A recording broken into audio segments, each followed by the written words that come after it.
Well, hello there, it's the 20th of October 2019 and today I'm going to be making a video update on how the container grown hydrangea is doing. So about 18 months ago I put a video up showing you how you can grow hydrangeas in containers and pots. So I'll link that video down below.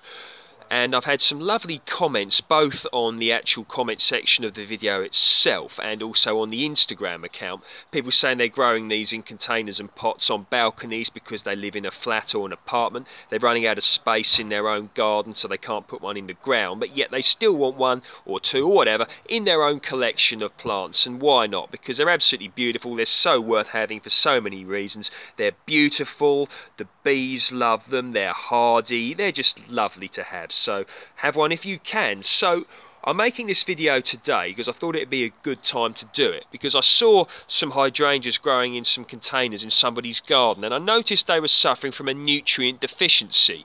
So I'm going to tell you how I managed to avoid this in order to keep my own hydrangea absolutely beautiful and healthy and lovely, which is what I really like. So if you take a look at mine here, you can see that the leaves are a lovely deep lush green. They're thick, they're healthy, they feel strong, which is just how I want them. So they like a nice feed of potassium, nitrogen and phosphorus. Okay, the phosphorus is particularly important for lovely blooms, lovely flowers. So you want to start feeding these around March, when the plant kicks into growth after the winter.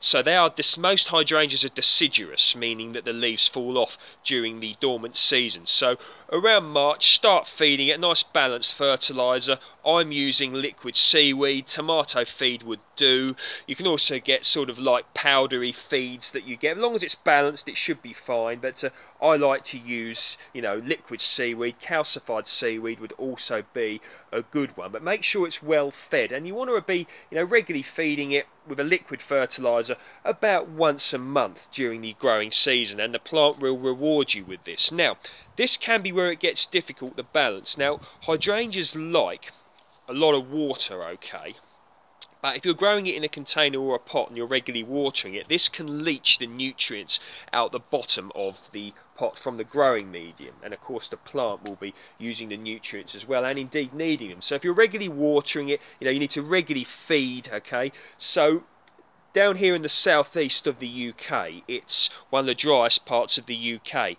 and as they like plenty of water, I was watering this 2 or 3 times a week during that period of time, just to make sure the water was there, and it was starting to look a little bit sort of pale green, the leaves. So therefore, kick in with the feed, keep it going, and the plant will reward you for it. Now, a little tip here from a florist. Now, I don't know if this is true.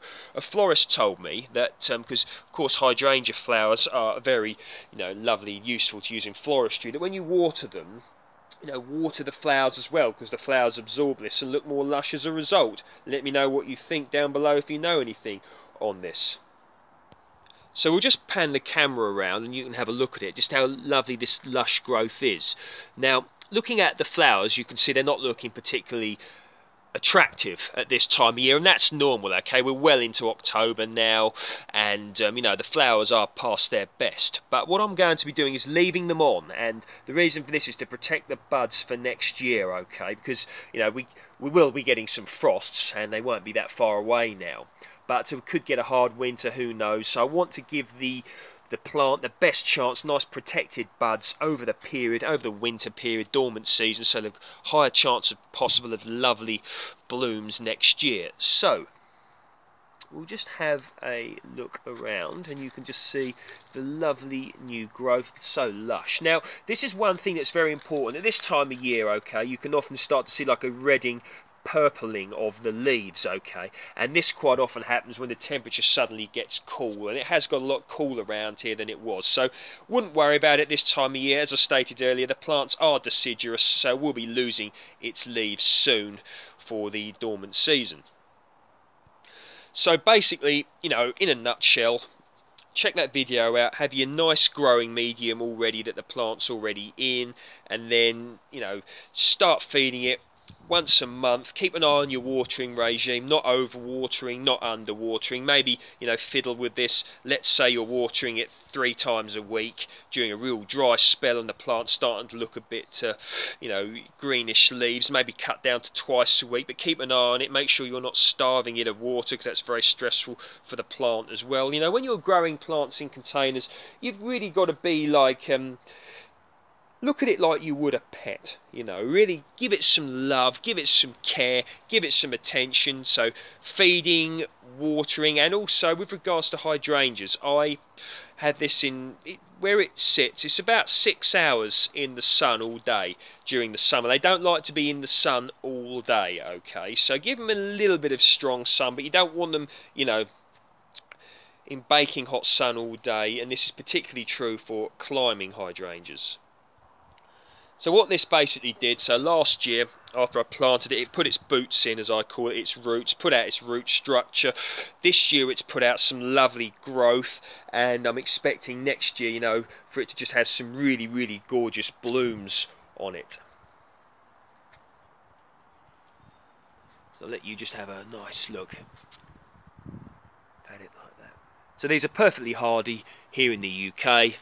I don't protect this. Just leave it outside year round.